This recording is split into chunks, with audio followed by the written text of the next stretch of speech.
Karl. Thanks for joining me today in this interview. So today, basically, we're going to talk about you. We're going to talk about your project, Interbellum Music, your latest album, and mainly, a bit about the music scene in Lebanon, your influences, and all of that. So first things first, can you tell me a bit about you, how you started with music? Sure. I guess I started about 10 or 12 years ago writing songs. I had a folk solo project called Charlie Rain early on. Um, then I launched Interbellum around 2015 or 2016 with musicians from the Beirut music scene. And this has been ongoing now. So I just released this new album. It's the third one. So yeah, it's slowly evolved from just playing folky acoustic songs into something more layered, more collaborative, and that branches out into more directions. And when was the first time maybe that you thought, okay, I need to make music? I'd been playing in cover bands and things like that for many years. I think it was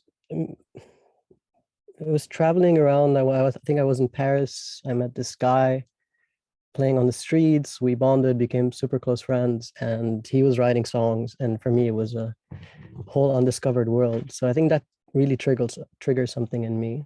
Mm. And it was inevitable that ultimately I would start writing my own stuff as well. So Yeah, nice. And what do you like? What do you do for work? Because I always find it interesting to hear what people do, kind of like as a I don't know, like usually as a consistent thing in their life, whether it's a job or whether it's a hobby that they consistently do, because you can always find a way to heck and marry the discipline or the thought process into any type of form of expression that they have. yeah, it might disappoint you to know that it's kind of very for me. I never really had a consistent job or career. It was always odd jobs and then there, usually kind of related to music, like teaching guitar and DJing and doing some live sound and working at festivals, things like that.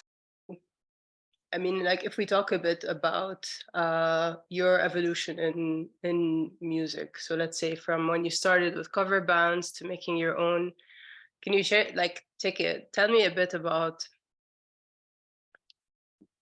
what was there like a shift inside where you felt like this is it? There's a lot of things that need to be said, or there's a lot of things.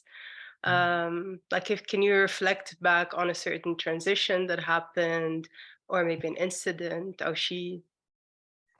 I feel like it's more of a very slow, gradual process where the first like 100 songs really suck, and then slightly get better slowly.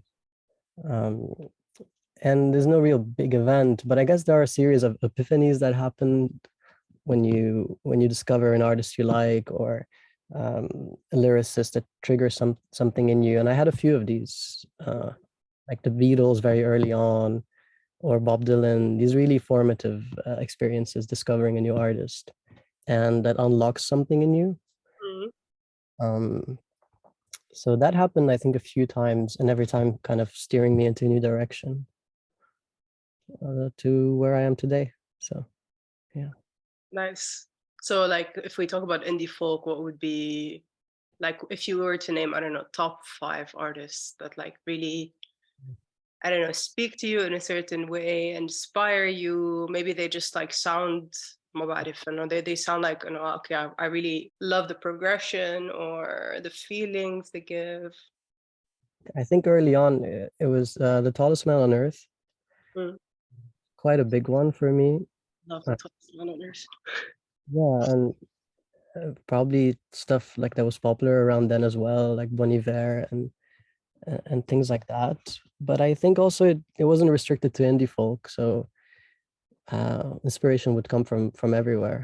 A lot of rock too, and a lot of older stuff, like Nick Drake or 70s folk artists.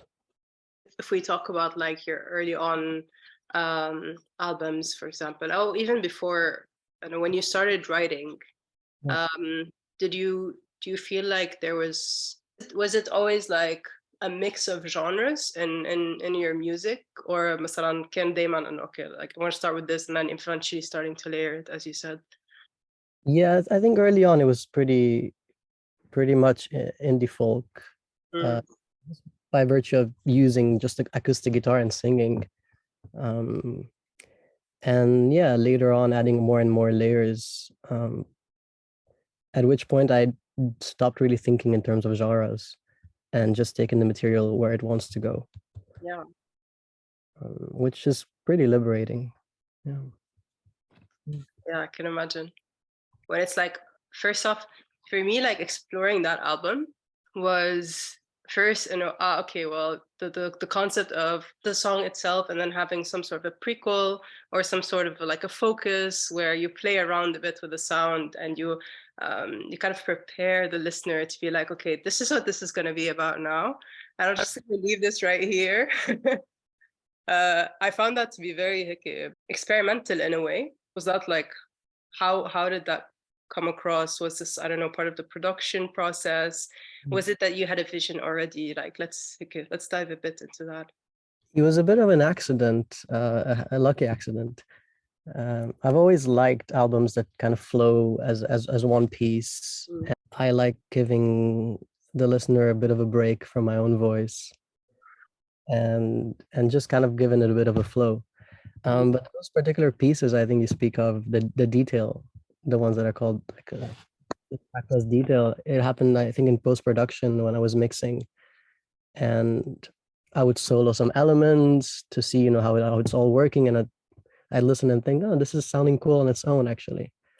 So all of these are basically elements from the track itself that are buried in the actual song, but they're brought to the forefront without the actual song. Yeah. And it creates this weird, like, skeletal, ghostly effect, which fits super nicely with the themes of the album, Mm-hmm. which are all about ghosts and layers and uncovering secrets. So yeah, it was a lucky accident that was sort of waiting to happen. It's it's uh it's funny that you really wanted to shed light on them. I mean, I think that's great. I know, and in other conversations with an artist, they um like it was a band, they were talking about how only they know about certain parts of a song that maybe like an average listener would not be able to hear it. ومتكأنه بالنسبة لهم it's like their own little secret. Like I know, like we only know it's there. But for you, you actually wanted to amplify that and like bring it into the forefront to maybe just celebrate it the way it is. Yeah, celebrate it, and also just because I'm proud of these little things that are buried, and it's nice to share some of them. There's plenty of secrets that haven't been shared, so I get to do a bit of both. But yeah, it's true that you sometimes hear things that no one else does. You know, I've read about how this album kind of uncovers like all this trauma of us growing up in Lebanon and what that means. And I think like, you know, you can also see a bit like all the impact of politics in the lyrics as well. And I'm really like personally very eager to hear you share a bit of a backstory on maybe the selection of the song names, and how indirect I think that the writing is, and that like I think you really need to like listen to it and try to tie in the lyrics with the song name to understand what you're talking about, which I found very uh, refreshing. Yeah, first titles are a good way to add a layer or to complement a song, especially when the word isn't even in the song, and kind of gives it this added dimension. And I'm aware that I sometimes write in a cryptic way, even though for me I feel like I'm naked out there. Um, so it's good to give the listener a bit of a clue. The background was getting more and more interested in this notion of ghosts as trauma, as intergenerational trauma. It's something I'd written about before, but not very consciously.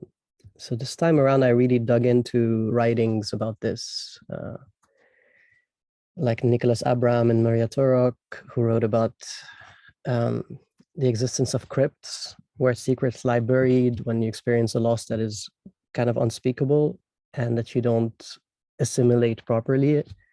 Yeah. And this like wrong mourning creates these ghosts that are incorporated within us, um, and they kind of speak through us. And Derrida calls it, it says that we become a graveyard for ghosts. All these notions really moved me on a personal level, but as you say, also on a collective societal level as well. Yeah, yeah. So I think the focus is on the personal, but as a microcosm, to quote another song, as a microcosm of the societal. Mm-mm. Where the family mirrors the society and the state. And were there like was there a certain topic per se at any point in time Hmm. in one of the songs? I think in Partners and also in Enemies. Hmm. It feels, I mean, it's pressing with the topics of Lebanon and what we're surrounded with and the reality that we live in come across not as cryptically. But ما بعرف if that was me like reading a bit more into it. That's the point, right? I like that in my work on multiple levels. Like there's a specificity that hopefully feels kind of universal. Mm. I mean, it's also a tactic maybe that the music is relatable to people who are not explicitly or exclusively living and understanding maybe the situations we're living in or what is happening. But that enables you to have your music be a bit, borderless, especially that you write in English, which I think, it's that is already like I'm a marketer, right? So I can't help but factor that into conversations in a way. And no, it's a marketing tactic as well for you to like not exclude um, people from Europe, people from the US, maybe people from like, I don't know, all sides of the world who don't really relate so much to themes that we've lived, but who can understand what it means to like feel alienated or feel small and helpless, and within a certain bigger picture. Mm. Yeah, I don't think much about the audience in that sense, Mm. which is nice. Like I kind of like not thinking about them and catering to anyone.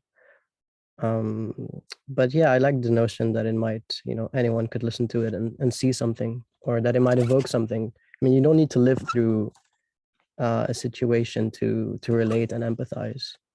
Okay, so do you consider you're empathetic as a human? I'd like to try. I try, I guess. Yeah, but I mean, all art that I listen to or watch or read usually, I feel like widens my sense of empathy Mm. and brings me closer to people. I don't know if mine does that, but at least it's an attempt. I think I think like listening to your music invokes a lot of emotions, and then the choice of words in your lyrics is like there's always paints a certain picture in a way. At least for me, again, I don't know. That's also just my own experience of listening to your music. Like I'm very aware that different people relate differently to songs, يعني. But I found it so هيك enriching a dish.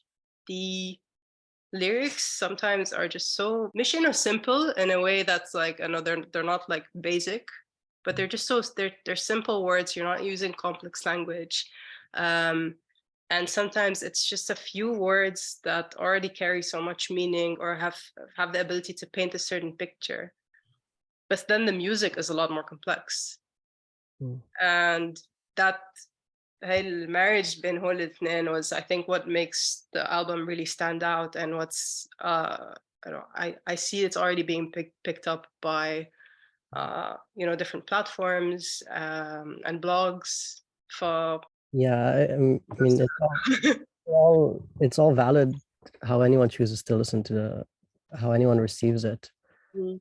And usually listeners bring something new to it that I hadn't thought of sometimes, like you're doing now. So yeah, people engaging with the record means a lot to me because it unlocks other things for me. And I hadn't thought about that the singing and is kind of, grounds the more adventurous experimental stuff around it. Yeah, yeah. Yeah, it's maybe something I learned from the Beatles, how they would often have complex stuff happening, but there would always be one element that would ground the song, whether it's simple lyrics or a simple structure, something like that. So yeah, I hadn't thought of that, and I can't remember what you said in the second half, but I'm getting lost in thoughts a little. But I guess that's part of it. I mean, one of the things in the record is talking about things that are untellable and unspeakable and nameless. So it's always a bit of an interesting, like, foggy experience to put this into words. It is a nameless land. No, like, why would you? Okay, let me ask this: in what way are they nameless? Is it because it's gonna get like straight up and personal here? Is it nameless because you're not comfortable sharing, or is it nameless because they're just so it's Hmm. mentally difficult to put the words into the notions? Yeah, because it's things you haven't even processed.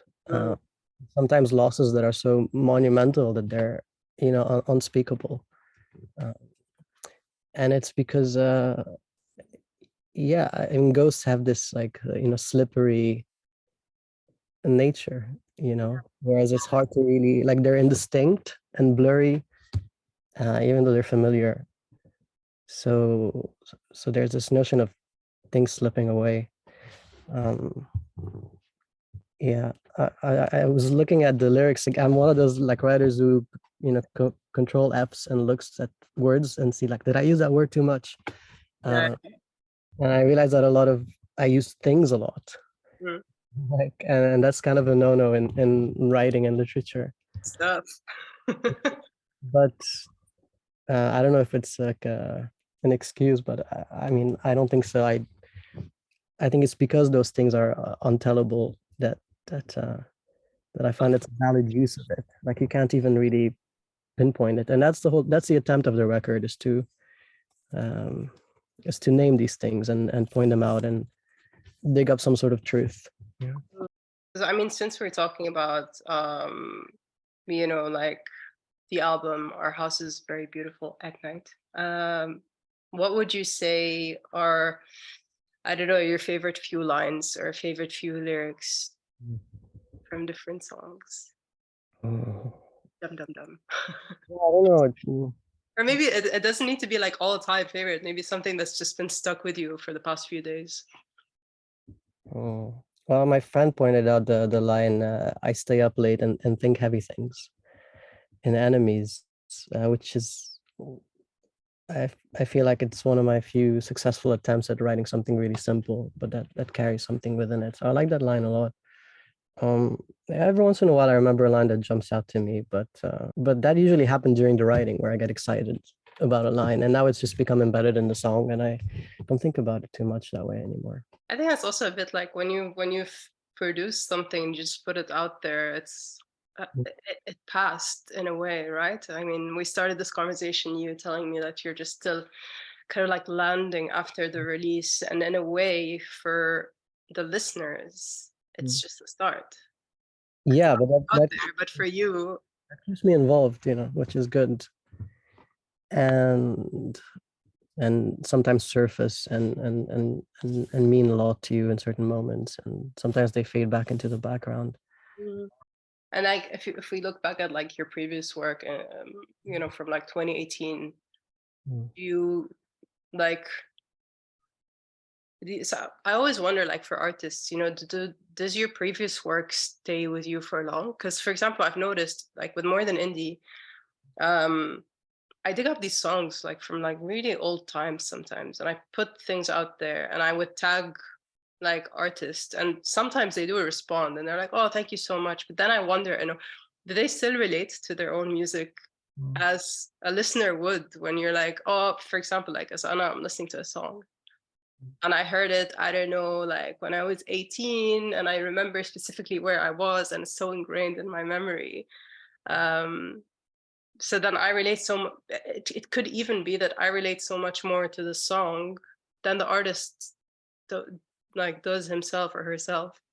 Yeah. So like now that you're talking about the period after an album and that you're still in it for this one, like if you were to reflect back on the previous album, how was that for you? Like that post-release time.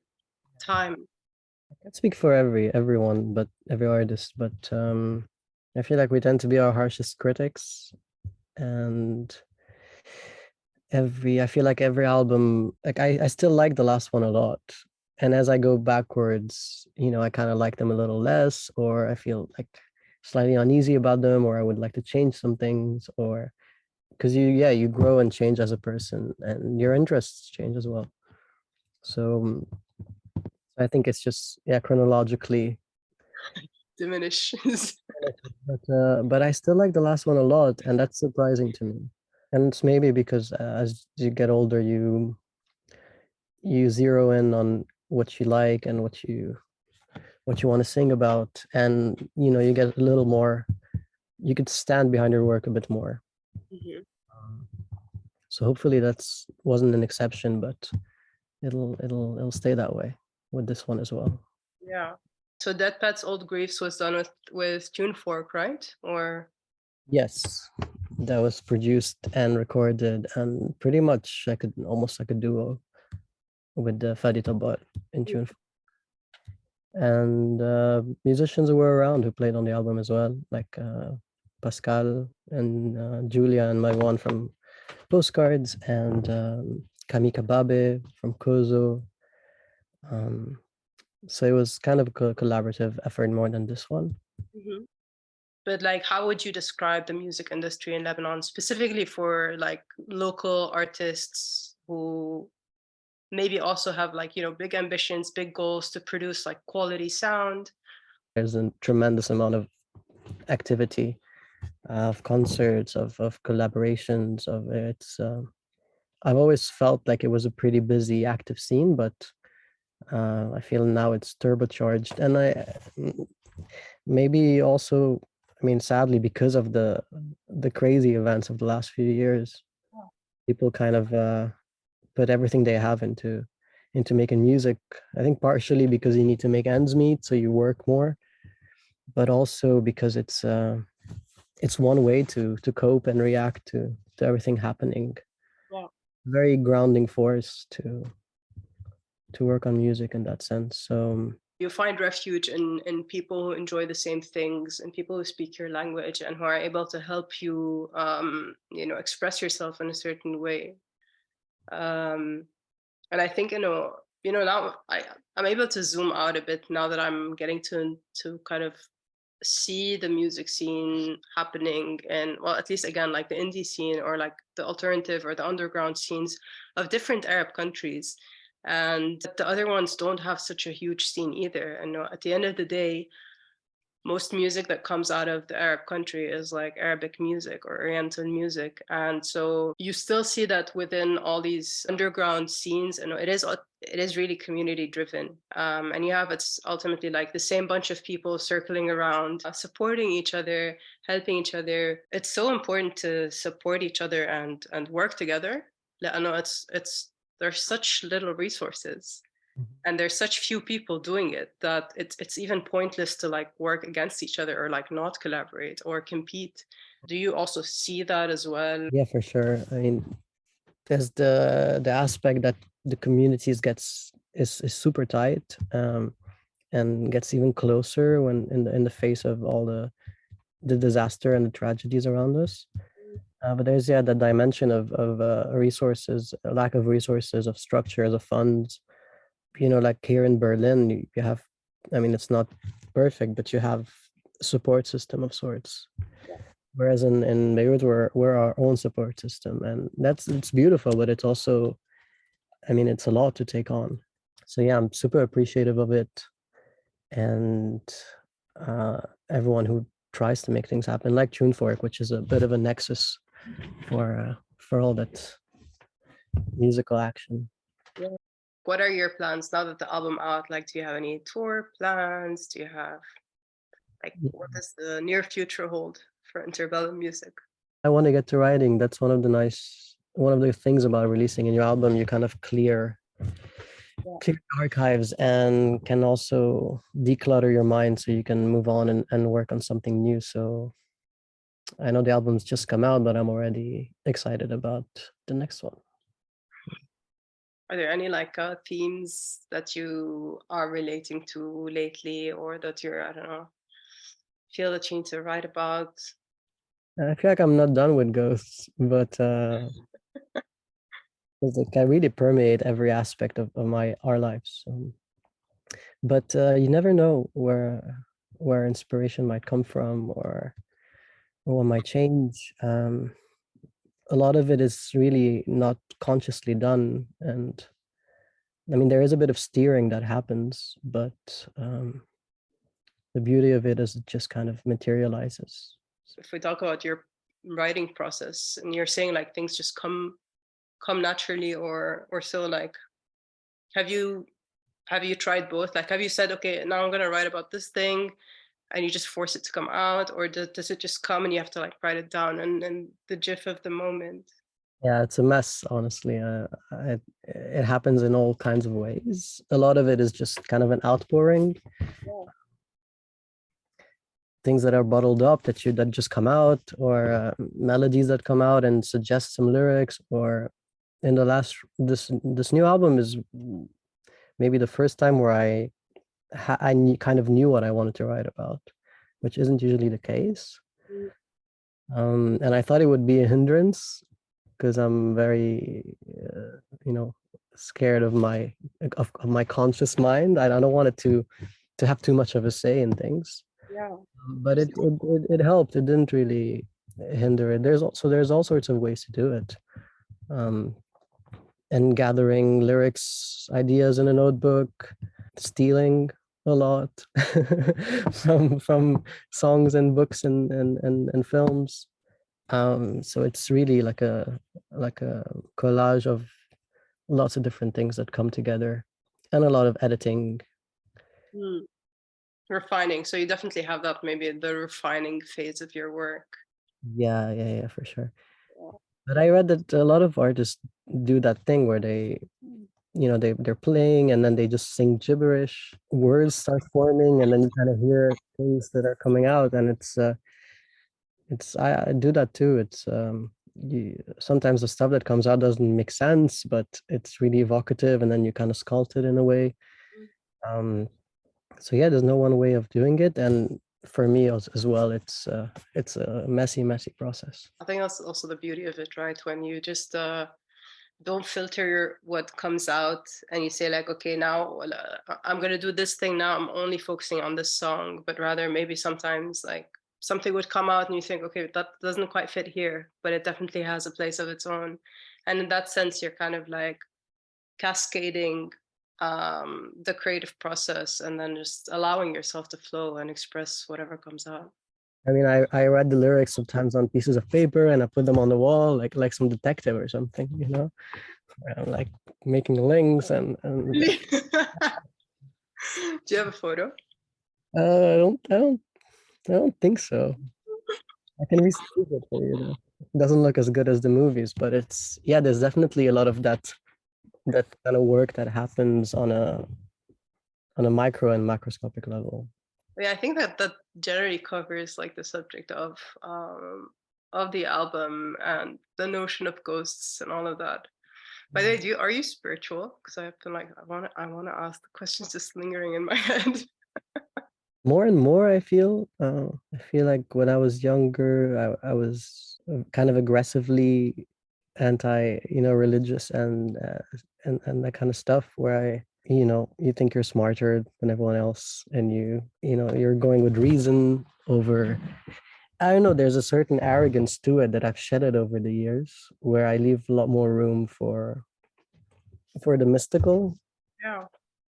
and a certain, yeah, humility at maybe, we don't know.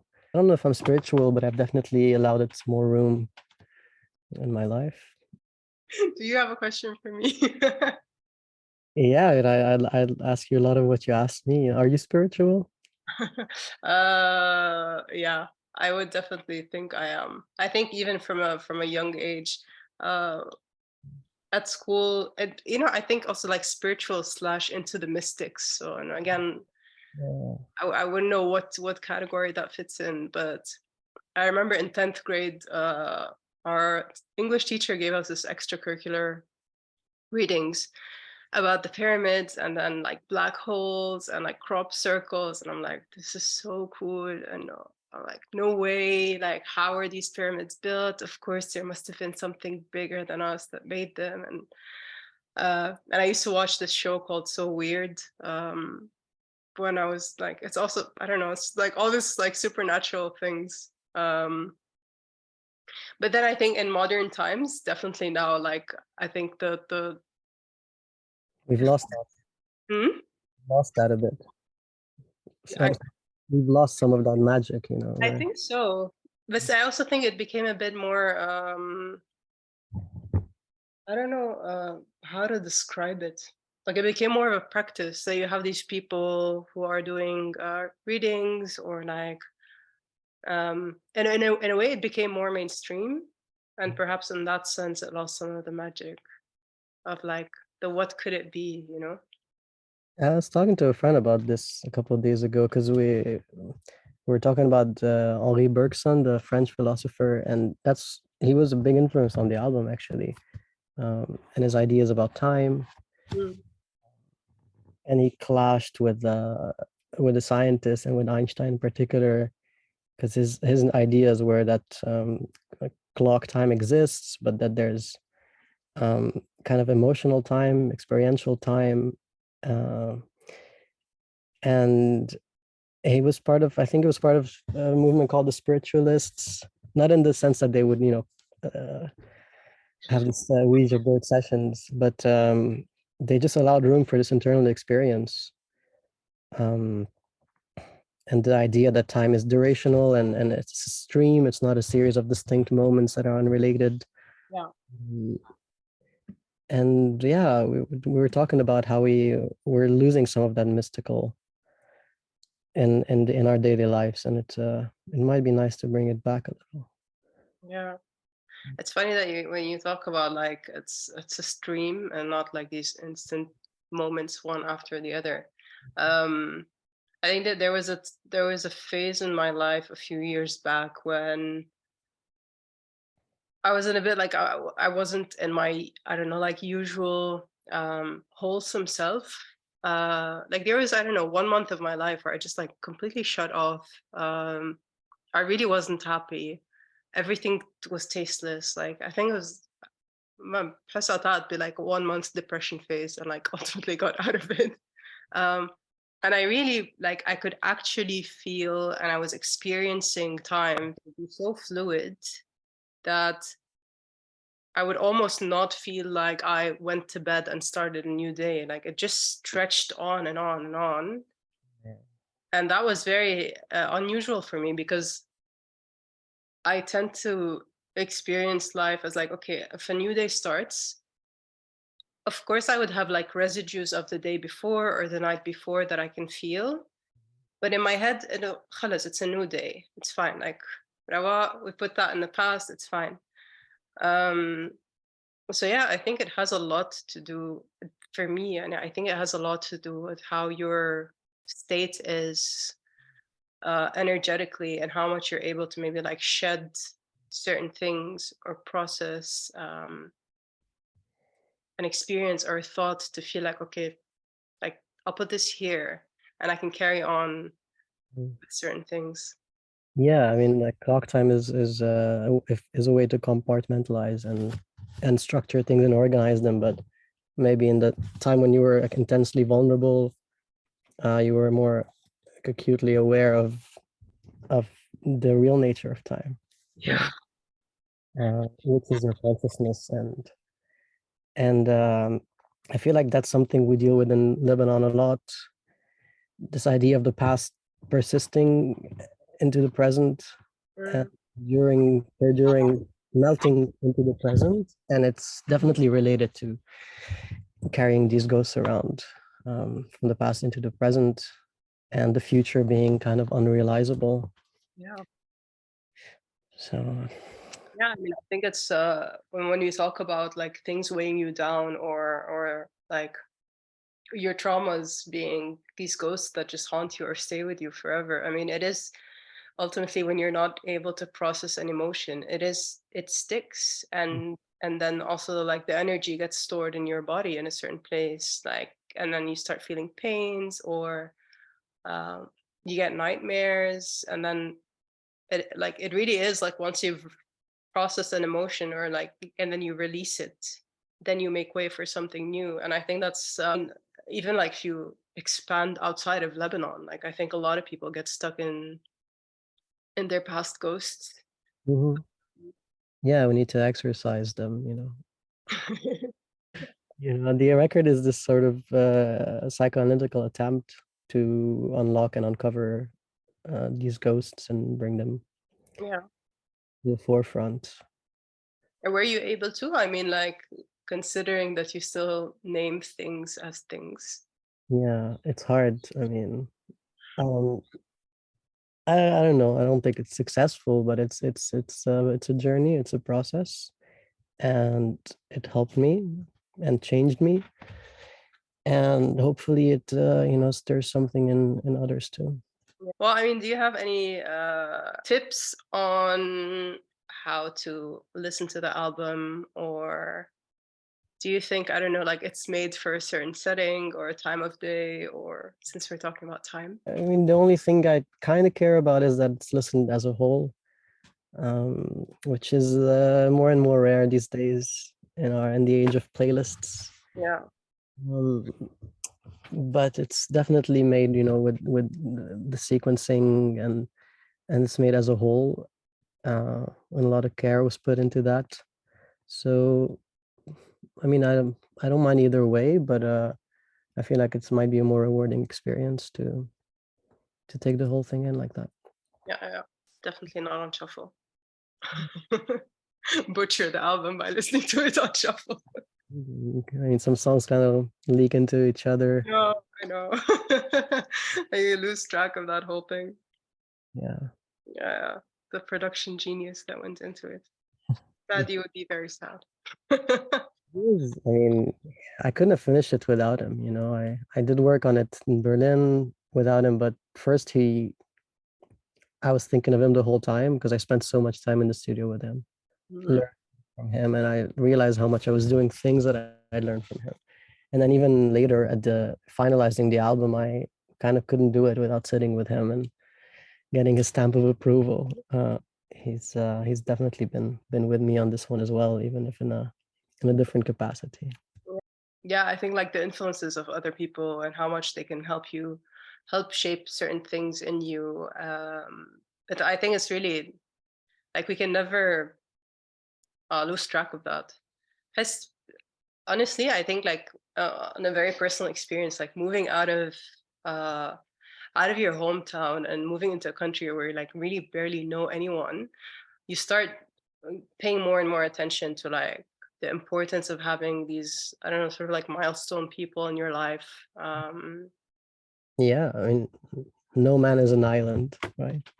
Yeah. And I subscribe to what like Brian Eno calls the genius, which is like the genius of a scene, as opposed to this idea that people have that it's lone individuals who create these works of art. Anyone you can think of, as someone whose best work came out of collaborating and exchanging ideas with people around them and being inspired. And I definitely believe in that as a art as a collective creation. Yeah. Uh, and this album, which was very insular because of the pandemic and the whole process of it, um, it still seeps into it, and I think of it as a collective effort. Yeah. Everyone's ghost was with me in there, you know. Even Pascal's. Pascal, yeah, this disembodied voice and drummer that was sending me, drum tracks all over from another country. Um, yeah, I'm really grateful to all of them. Yeah. Yeah. That's so nice. So it's so strange. I feel like these people, it's strange, like especially like with the guys from postcards. And I say guys like gender collectively. um, I don't know. I think like when I started out like in Lebanon with that project, but also just being there, like oh my god, local scene in Lebanon. These people are like indie band in Lebanon. Mind blown. I was very drawn to them, and then the fact that we actually sat down and talked, and then after all these years, like they've been touring. Um, and I recently got to know like Anthony Saman from like Beirut Jam Sessions. We talked about them, and then I don't know, like just seeing the whole scene evolve. I really feel still like very much connected to what's happening, even though I'm not like I'm not an artist. I never worked in the scene, but it just always lingers. So yeah, inter- That's that people feel involved and yeah, yeah. you just stay around, like you just stick around somehow. Uh, yeah, and Anna, for me, pes, I don't know, like it's kind of like a not a sign, but like some indication to something. You're like, okay, fine, like this Mm, thing's not going away, so maybe I need to like look at it. mm. Uh, so yeah. Thank you so much for your time and for this really lovely conversation. Thank you. Like I'm always moved when people, interact and listen and engage with what I do. So thanks. Welcome. Any last words? No, just keep listening. Love to everyone out there. That's all.